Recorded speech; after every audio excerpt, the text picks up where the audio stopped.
नमस्कार, आप देख रहे हैं 9 भारत समाचार।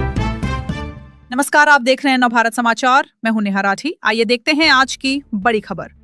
उत्तराखंड सरकार द्वारा शुरू किए गए खेत बचाओ अभियान के तहत आज सहसपुर क्षेत्र के ढाकी गांव में कृषि, कृषक कल्याण एवं सैनिक कल्याण मंत्री गणेश जोशी ने किसानों के साथ संवाद किया।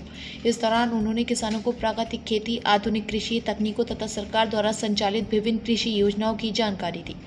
कार्यक्रम में कृषि विभाग, टकरानी के कृषि वैज्ञानिकों एवं अधिकारियों ने भी किसानों को नई कृषि तकनीकों, फसल सुरक्षा, उन्नत बीजों के उपयोग तथा प्राकृतिक खेती को बढ़ावा देने के संबंध में विस्तृत जानकारी साझा की। वैज्ञानिकों ने किसानों को बताया कि आधुनिक तकनीकों को अपनाकर खेती की लागत कम करने के साथ साथ उत्पादन और आय में भी वृद्धि की जा सकती है। कृषि मंत्री गणेश जोशी ने कहा कि उत्तराखंड सरकार किसानों के हितों के लिए सदैव तत्पर है। उन्होंने बताया कि खेत बचाओ अभियान के माध्यम से प्रदेश भर के किसानों को खेती की नई तकनीकों और सरकारी योजनाओं की जानकारी दी जाएगी, जिससे ग्रामीण क्षेत्रों के किसान भी आधुनिक कृषि पद्धतियों का लाभ उठाकर अपनी उपज और आय में वृद्धि कर सकें। उन्होंने किसानों से प्राकृतिक एवं जैविक खेती को अपनाने का आह्वान करते हुए कहा कि इसमें भूमि की उर्वरता बनी रहती है और पर्यावरण संरक्षण को भी बढ़ावा मिलता है।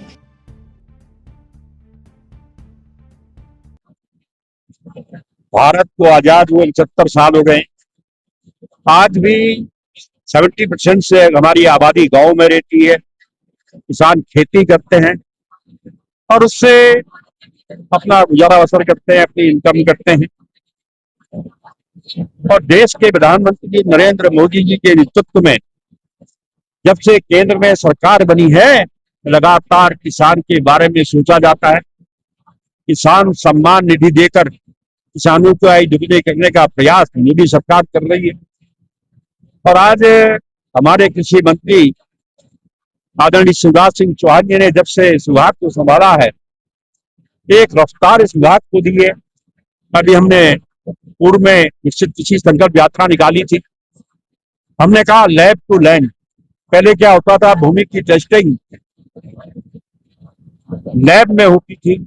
हमने कहा वैज्ञानिक किसान के खेत में जाएगा तो वहीं पर उसकी टेस्टिंग करेगा। आज लाखों किसानों ने उसका लाभ लिया है और आज 1 तारीख से लेकर 30 तारीख तक खेत बचाओ अभियान की शुरुआत हमने आज यहाँ से की है। और हमने लोगों से अपील की है कि लोग ने रासायनिक खाद का प्रयोग करके अपने जमीन की उर्वरक शक्ति को कम कर दिया है और कई कैंसर जैसे रोग उससे हो रहे हैं। ऐसे में प्राकृतिक खेती को करना बहुत जरूरी है। उसके लिए हमारी सरकार पूरी मदद कर रही है। बीज हम दे रहे हैं, खाद हम दे रहे हैं। हमने किसानों से कहा और किसानों ने आज संकल्प लिया है, नहीं तो आज हमारी आने वाली पीढ़ी हमारा भविष्य में माफ नहीं करेगा। इसके अभियान की शुरुआत के लिए मैं माननीय शिवराज जी का, माननीय मुख्यमंत्री जी का, माननीय प्रधानमंत्री जी का विशेष आग्रह करता हूं कि किसानों को हित में ये कार्यक्रम हुआ है और मुझे पूरा भरोसा है ये शुरुआत आज यहाँ से आगाज हमने आज यहाँ से किया है, ये पूरे 30 तारीख तक चलेगा और किसान इसका लाभ देंगे। इसको तो अभी जो है इस दौर में सबसे पहले तो मैं अपना नाम बता दूं। मेरा नाम सुभाष चौहान और मैं बालूवाला केदारावाले का रहने वाला हूं। आज के किसान को प्राकृतिक और जैविक यही 2 खेती पर ध्यान देना चाहिए। मेरा अपना मानना है कि प्राकृतिक खेती सबसे सस्ती खेती और अच्छा उत्पादन है। अगर आप ऑर्गेनिक पे ही डायरेक्ट करोगे तो आपका उत्पादन घट जाएगा, लेकिन प्राकृतिक खेती में उत्पादन नहीं घटता, इसमें ज्यादा कमी नहीं आती है। ये बहुत अच्छा स्रोत है। एक गाय से आप 30 बीघे की खेती कर सकते हैं। अगर घर में आपने एक गाय रखी है, एक गाय पालते हो, तो समझो आप 30 बीघे की खाद उससे ले सकते हो, तो उससे आप पूर्ति कर लेते हो।